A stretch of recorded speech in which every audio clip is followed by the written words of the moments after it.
자, 우리 지난주 예수님의 공생의 두 번째 해를 살펴보았는데 혹시 다 기억하고 계신가요?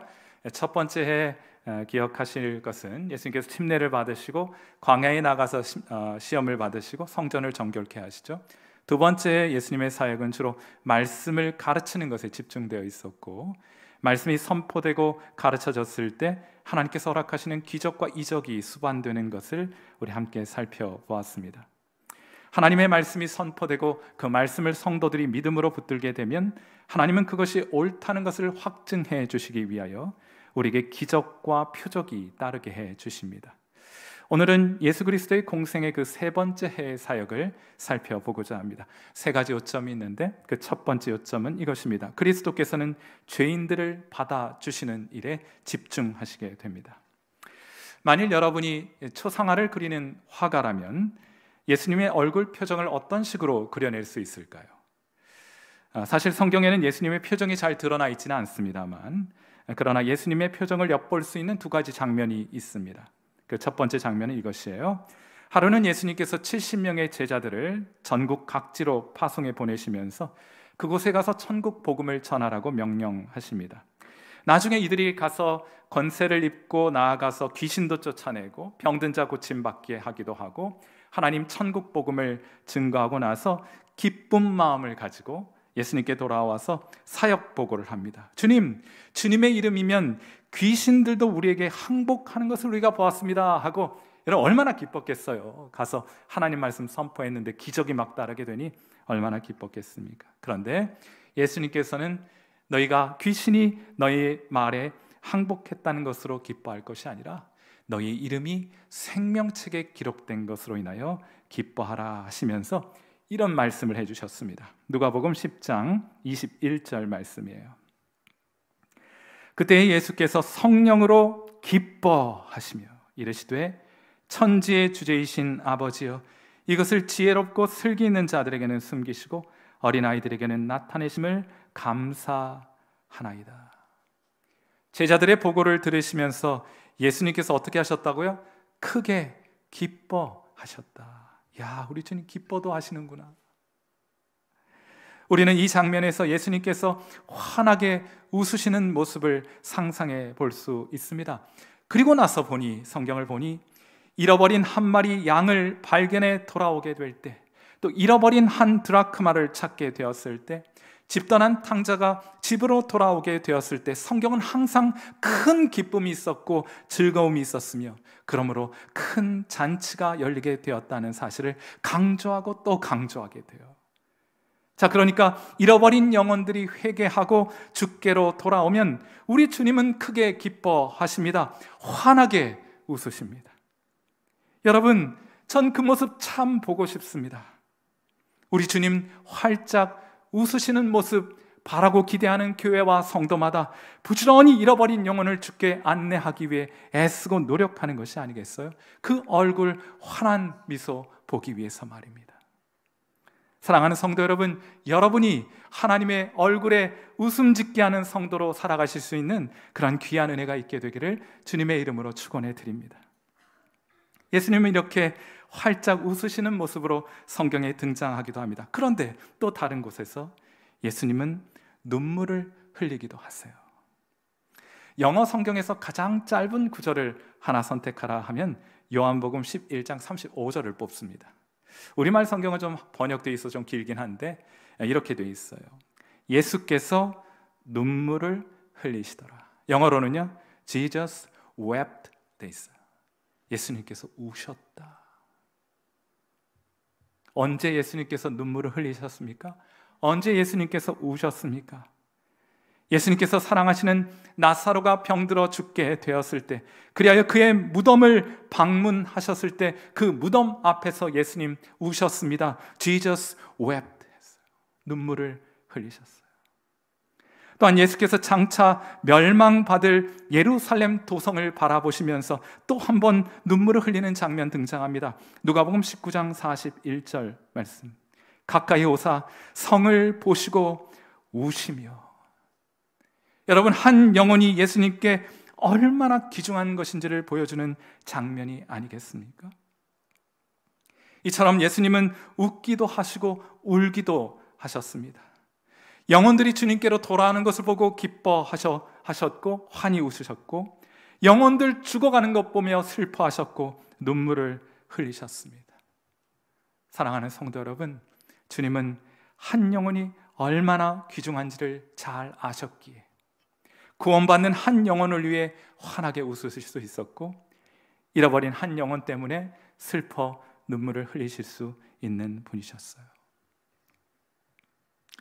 아이들을 키우다 보니 아이들은 자기들이 부모에게 얼마나 소중한 존재인지 잘 모르는 것 같습니다. 어느 아이들에게 아주 엄격한 한 집사님이 계셨어요. 그날따라 이 집 아이들이 호기심이 발동을 했습니다. 해서 그 집에 달린 문이라는 문에는 죄다 지워지지 않는 펜으로 예쁜 그림을 그리기 시작했습니다.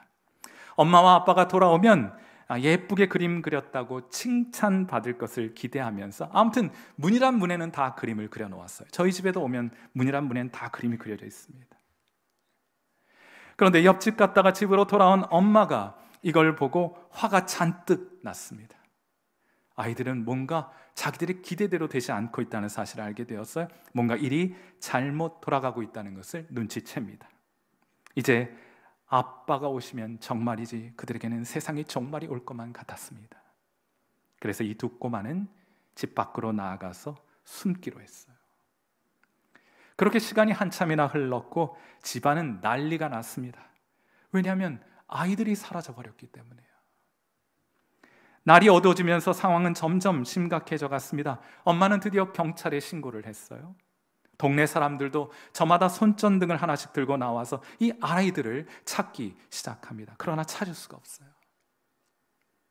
그런데 이 영악한 꼬맹이들이 이 상황을 자신이 숨은 어둠 속에서 자세히 지켜보고 있었습니다. 아이들은 이제 무서움의 단계를 넘어서 이제 거의 죽을 지경이 되었어요. 그때 갑자기 여러 소음과 사람들의 목소리 사이를 뚫고 익숙한 목소리가 들려오게 됩니다. 아빠가 울먹이며 기도하기 시작하는 거예요. 아이들은 처음 보는 아빠의 모습에 깜짝 놀랐습니다. 엄한 줄만 알았던 아빠가 눈물을 흘리면서 기도를 하다니. 아이들은 생각합니다. 저 사람이 우리 아빠 맞아? 우리 아빠가 저렇게 눈물을 줄줄 흘리면서 딸들을 무사히 돌려주신다면 목숨이라도 바치겠다고 하나님께 지금 기도하고 계신 거야? 이윽고 아이들은 어둠에서부터 나와서 자석에 끌리듯이 아빠를 향해 달려갔습니다. 아빠는 물론 두 딸 아이를 힘껏 끌어안고 아무 말 없이 흐느끼기만 했습니다. 이제 이 철부지 아이들은 어른이 되었어요. 하지만 그때를 회상하면서 이들은 이렇게 말합니다. 예전에 아빠는 어둠 속에 묻혀버렸고 우리는 이제 새로운 아빠를 갖게 되었다. 엄마가 늘 말씀하셨듯이 역시 하나님은 기적의 하나님이시다 하고 말해요. 사랑하는 성도 여러분, 아이들은 저들이 부모에게 얼마나 소중한 존재인지 알지 못하는 것처럼 우리 역시 우리가 하나님께 얼마나 귀중한 자들인지 알지 못하고 오늘을 살아가고 있는 것 같습니다. 그리스도께서는 죄인들을 부르시기 위해 이 세상에 오셨습니다. 요한복음 6장 37절 말씀이에요.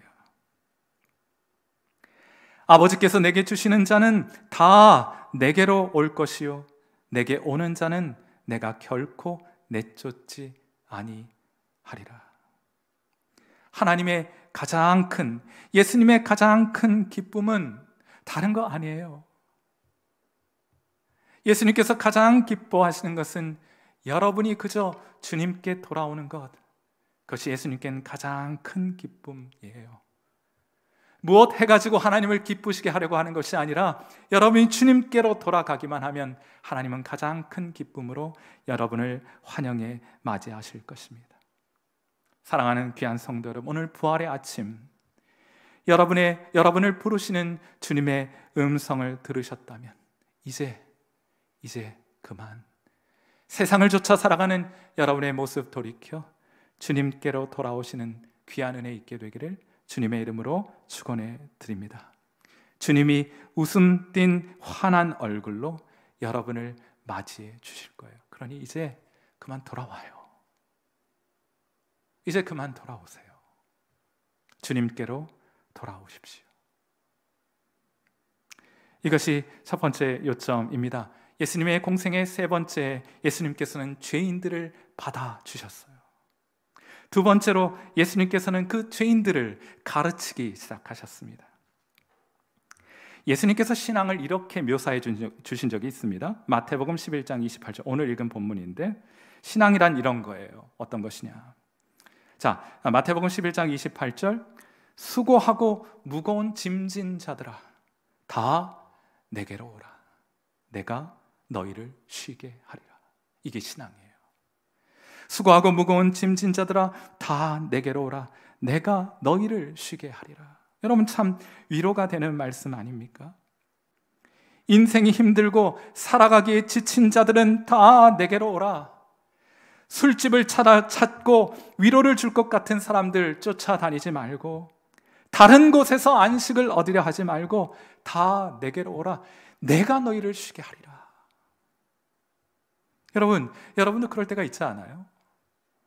누구보다 열심히 살아왔고 지금도 열심히 살고 있기는 한데 그냥 마음의 한 구석에 구멍이 뻥 뚫린 것 같은, 그래서 뭔가 열심히 해서 채워가고는 있지만은 채워지지 않는, 어떤 삶의 의미도 기쁨도 만족도 느껴지지 않고 만져지지 않는 그런 때 있지 않으십니까?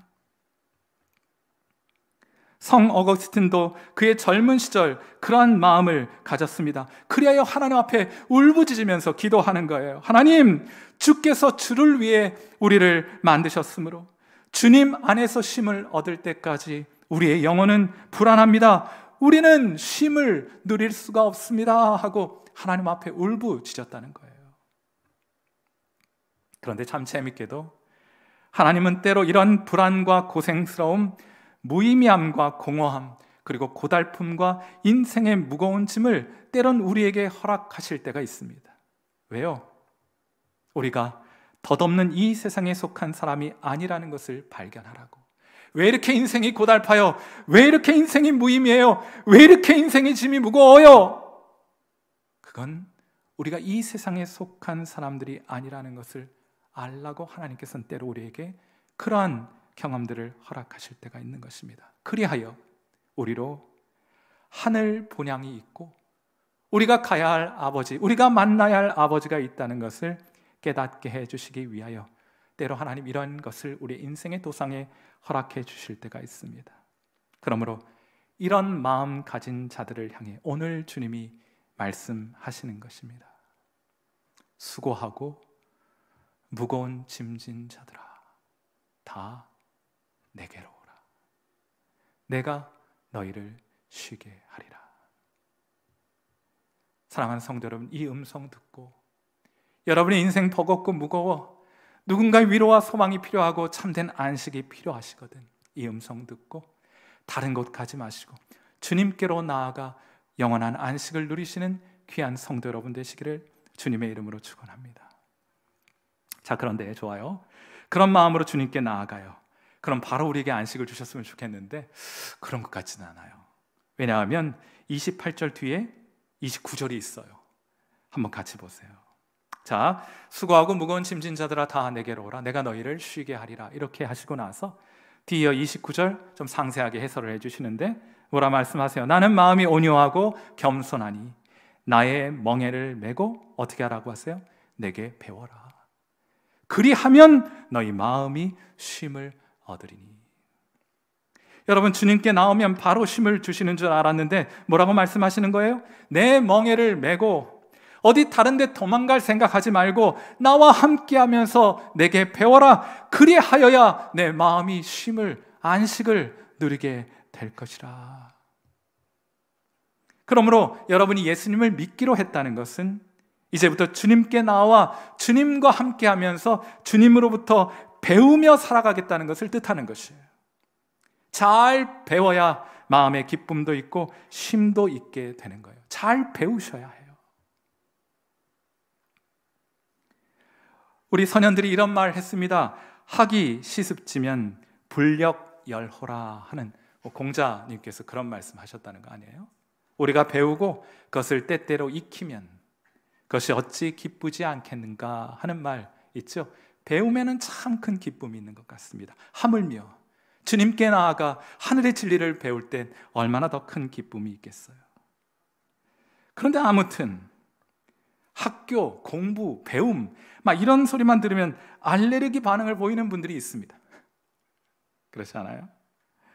예수님도 우리의 사정을 잘 아세요. 그래서 29절 뒤에 그렇게 배움에 대한 부담을 가지실 분들을 위하여 참 친절하게도 30절을 덧붙여 놓으셨으니 마태복음 11장 30절은 이렇게 됩니다.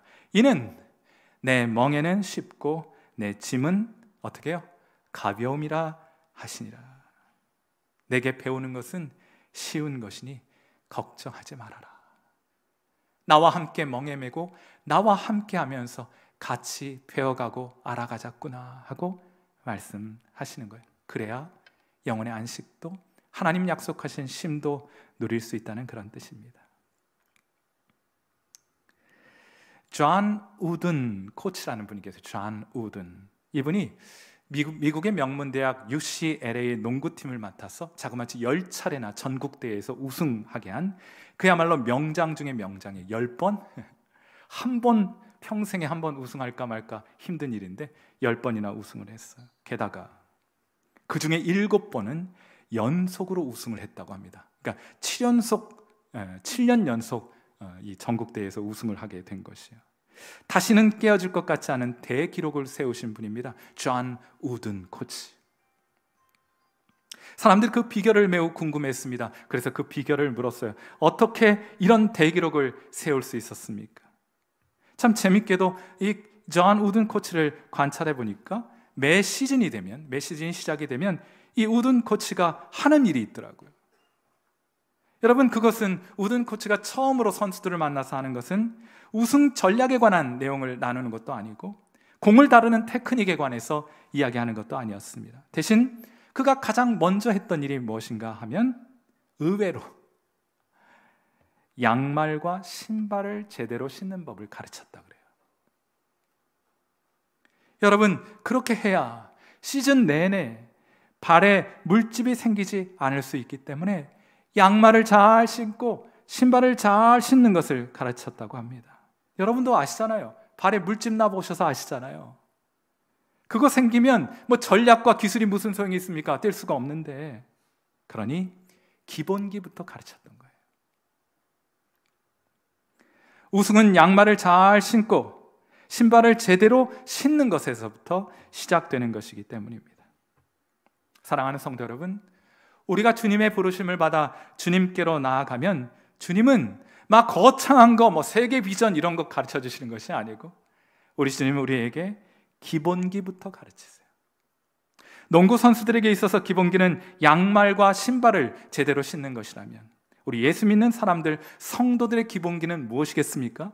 성도들의 기본기는 바로 말씀과 기도의 삶이에요. 우리가 바라는 영적으로 활기가 있고 생기가 넘치는 삶은 이 기본기가 다져졌을 때 경험되는 실제입니다. 여러분, 실제가 있어요. 하나님 주시는 기쁨의 실제가 있습니다. 실제로 존재하는 하나님이 주시는 기쁨과 평강이 있어요. 만져지기도 하고 들을 수도 있고 마음으로 깨달을 수도 있는 영적인 실제가 있습니다. 우리가 그것에 다다를 때까지 우리는 기본기부터 다져가야 되는 거예요. 있으리라고 상상하는 것을 말하는 것이 아니라 실제 하는 것을 하나님께서 우리에게 가르쳐 주셨어요. 이것을 경험하기 위해, 이것을 누리기 위해서 우리는 철저하게 기본기부터 다시 다져가야 하는 것입니다. 이게 안 되니까 잠시 신앙적으로 뜨거워서 펄펄 뛰고 날다가 발에 물집이 생기는 바람에 인상 쓰고 벤치에 앉아서 하는 그런 종류의 신앙을 하게 되는 것이 아니겠습니까? 침체된 신앙을 경험하게 되는 것이 아니겠어요? 기본기가 제대로 닦여있지 않기 때문입니다. 공생애를 통해 주님은 직접 이 일의 모본을 보여주셨습니다. 성경을 가르치시고 기도의 모본을 보여주셨습니다.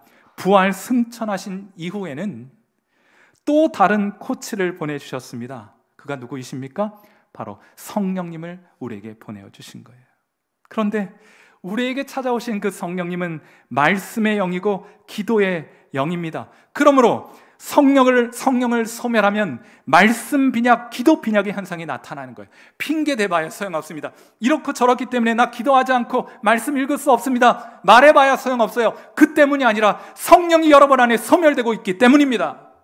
성령이 소멸하는 증거는, 그 현상은 말씀 빈약과 기도 빈약으로 드러나고 나타나게 되는 거예요. 반면에 성령 충만하게 되면 언제나 말씀 충만, 기도 충만하게 됩니다. 더 많은, 더 깊은 기도의 자리를 사모하게 되고 더 많이 하나님의 말씀을 읽고 묵상하는 자리로 나아가게 되는 거예요. 그것이 진리의 영이신 성령이 우리 가운데 충만히 임하게 되었을 때 나타나는 현상입니다. 사랑하는 성도 여러분, 주님이 부활하셨습니다. 왜 부활하셨습니까? 우리에게 성령 주시기 위하여, 우리에게 성령 충만함을 허락하시기 위하여 우리 주님 부활하신 줄 믿습니다. 그러므로 기본기를 다시금 다져 가십시오. 다시 시작하면 돼요.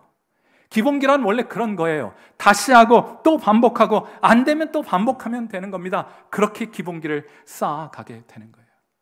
그 기본기 탄탄하게 다져지게 되면 우리도 영적인 실제를 경험하며 살아가는 능력 있고 생동감 넘치는 신앙인으로 살아가게 될 줄 믿습니다. 다시 한번 기본기로 돌아가 기본기를 따지시는 귀한 은혜 있게 되기를 이 부활의 아침 권면해 드립니다. 오늘 설교의 첫 번째 요점은 예수님께서 죄인들을 받으셨어요. 그리고 그들을 가르치셨습니다. 함께 멍에를 메고 그들에게 하나님의 기본기, 영적인 기본기를 가르쳐 주셨어요.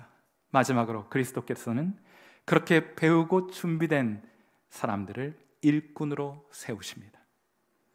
공생의 세 번째 마지막으로 주목해 볼 장면은 예수님께서 12제자를 세우셨다는 것입니다. 세우시는 장면입니다. 누가복음 6장 12절과 13절이에요. 자, 우리 같이 한번 읽어보죠. 시작. 이때 예수께서 기도하시러 산으로 가사 밤이 새도록 하나님께 기도하시고 밝음에 그 제자들을 부르사 그 중에서 12를 택하여 사도라 칭하셨으니. 여러분, 우리는 어떤 일을 하기 전에 기도합니다. 우리 예수님 믿는 사람들은 어떤 일 하기 전에 기도해요. 그러니까 심지어 밥 먹기 전에도 기도하잖아요. 그런데 우리가 하게 될 일이 중요하면 중요할수록 더욱 간절히 하나님께 기도하게 됩니다. 예수님께서도 사도들을 택하시기 전에 기도하셨습니다. 얼마나 기도하셨어요? 밤새도록 기도하셨어요. 문자 그대로 예수님은 밤새도록 기도하셨습니다. 왜냐하면 일꾼을 세우는 일이 그만큼 중요한 일이기 때문입니다. 예수님께 중요했다면 교회에도 중요한 것이 아니겠어요? 그러나 오늘날 우리의 많은 교회들이 일꾼을 세우는 일에 기도하지 않고 일꾼을 세우는 일이 얼마나 많은지. 예수님께서는 그렇게 제자들을 택하시고 세우셔서 그들에게 사도라는 칭호를 주셨습니다.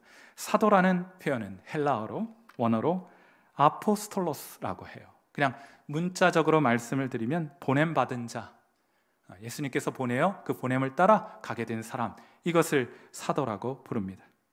그런데 이 용어가 아주 평범한 용어일 수도 있는데 보냄받은 자이니까 제가 여러분 보내면 여러분 아포스톨로스가 되는 거예요. 그런데 이 평범해 보이는 이 용어가 교회 안에서는 매우 전문적인 용어가 되었습니다. 나중에는요.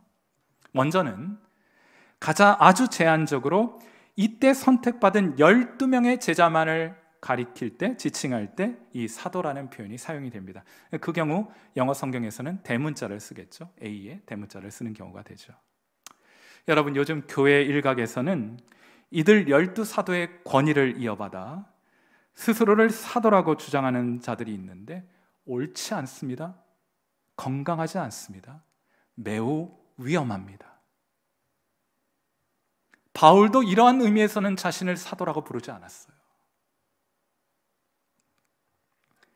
사도의 용례는 그것만 있는 것이 아닙니다. 그 다음 용례로 초대교회에서는 성령의 은사를 받고 성령께 보내심을 받아 교회를 개척한 사람들을 사도라고 불렀습니다.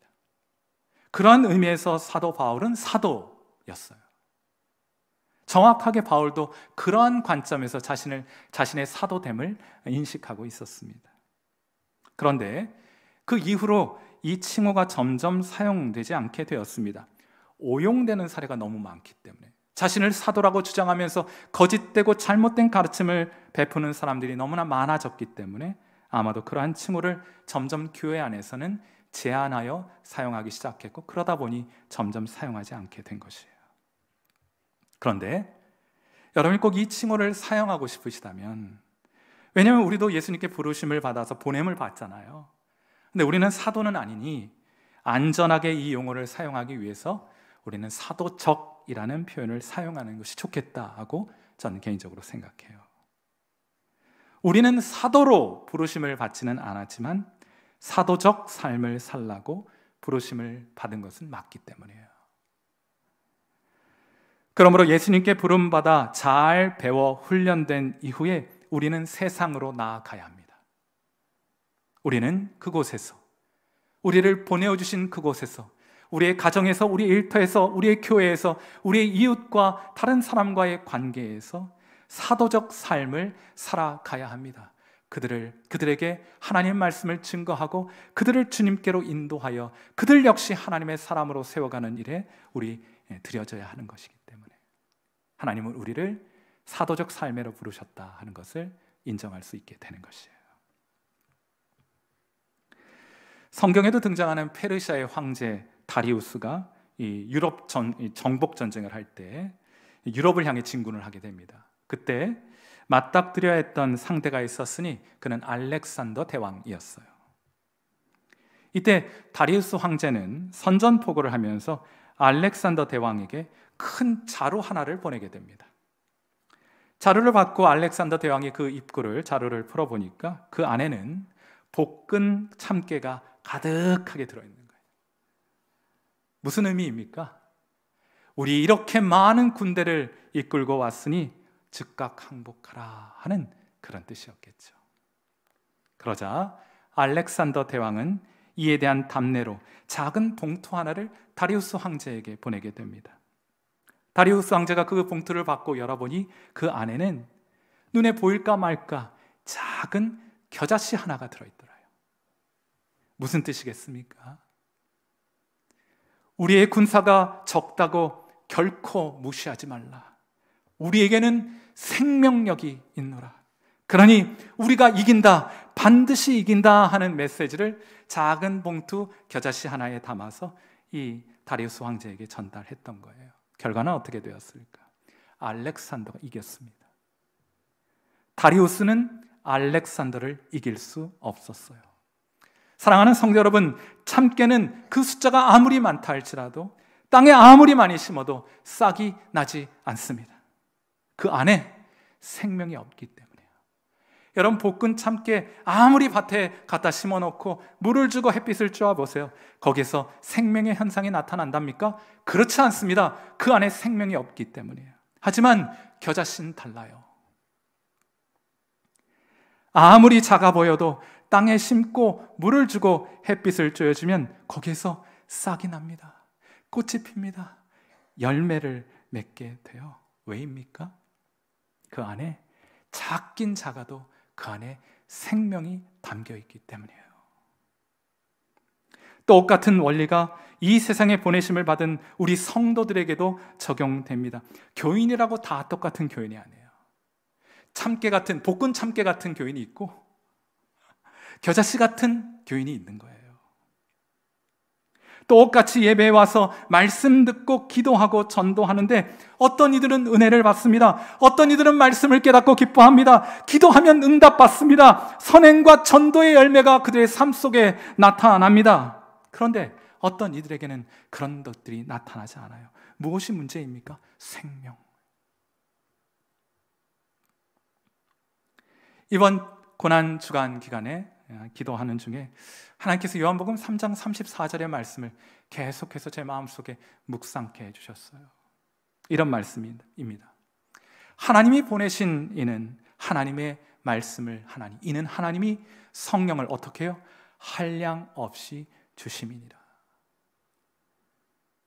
야, 이게 전한다고 다 하나님 말씀 되는 게 아니구나.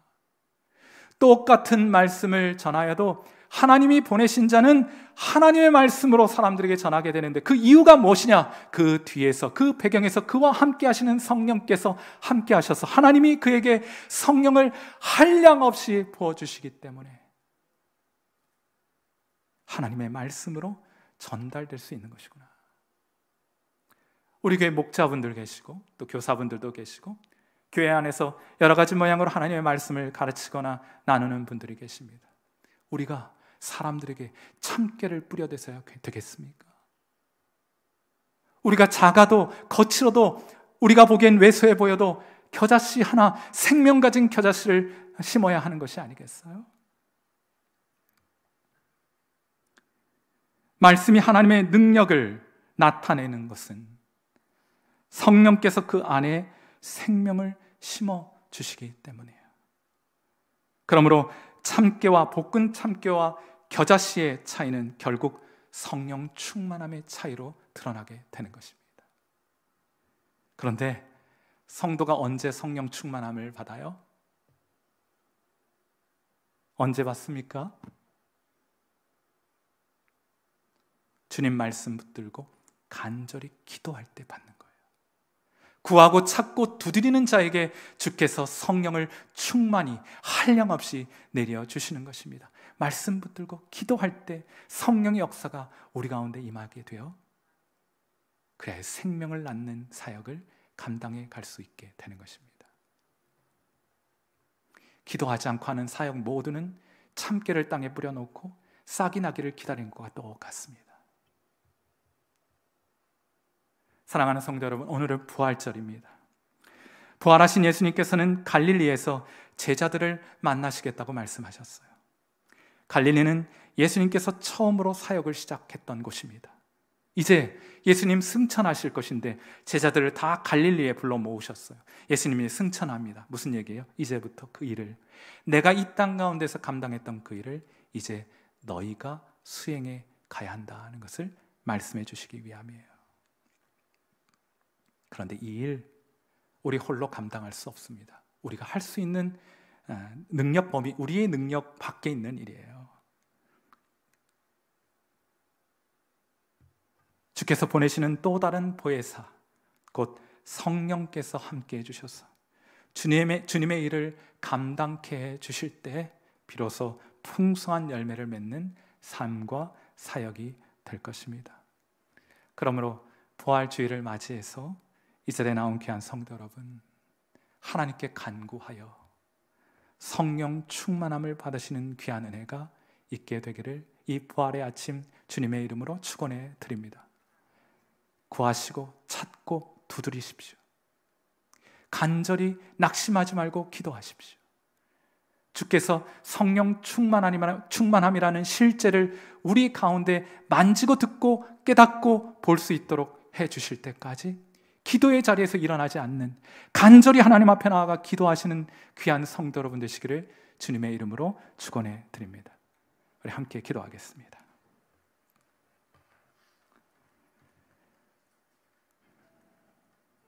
자, 우리 반주 들으시면서 함께 기도하죠. 수고하고 무거운 짐진 자들아 다 내게로 오라. 내가 너희를 쉬게 하리라. 사랑하는 성도 여러분, 주님의 음성 듣고 이제 그만 세상 쫓아다니시고 거기에 무슨 여러분의 안식이 있을 것처럼 착각하며 쫓아다니지 마시고 여러분의 마음과 생각을 돌이켜 여러분의 영혼의 방향을 돌이켜 여러분을 부르시는 주님께 나아가시게 되기를 바랍니다. 오늘 지금 이 시간 주님께 나오면 배우셔야 해요. 기본기를 잘 갖추셔야 합니다. 말씀과 기도의 삶을 비옥하게 경작해 가십시오. 더 많이 기도하고 더 많이 말씀을 묵상하십시오. 얼마나 많이? 평강과 기쁨의 실제가 만져질 때까지, 경험될 때까지, 저 깊은 땅속 지하수 그 생명수에 이르기까지 뿌리를 내리고, 기도의 뿌리를 내리고 말씀 묵상의 뿌리를 내리고 또 내리고 또 내려서 저 깊은 지하에 흐르는 생명수, 저 깊은 곳에 흐르는 생명수에 도달할 때까지 기도하시고 묵상하기를 결단하시는 귀한 시간 될 수 있기를 바랍니다. 그렇게 잘 준비되면 주께서는 여러분을 보내실 거예요. 가정으로, 일터로, 교회로, 이웃에게로, 그곳에서 열매 맺는 삶을 통해 하나님께 영광을 올려드리라고. 그 일 여러분 혼자서는 감당할 수 없습니다. 성령께서 함께 해주셔서 생명의 역사를 일으켜 주셔야 합니다. 그러니 말씀 붙들고 간절히 기도하십시오. 성령 충만하게 해달라고 기도하시는 우리 성도 여러분 되기를 바랍니다. 오늘 이 기도의 제목 가지고 함께 통성으로 하나님 앞에 기도하는 시간 같습니다. 기도하겠습니다.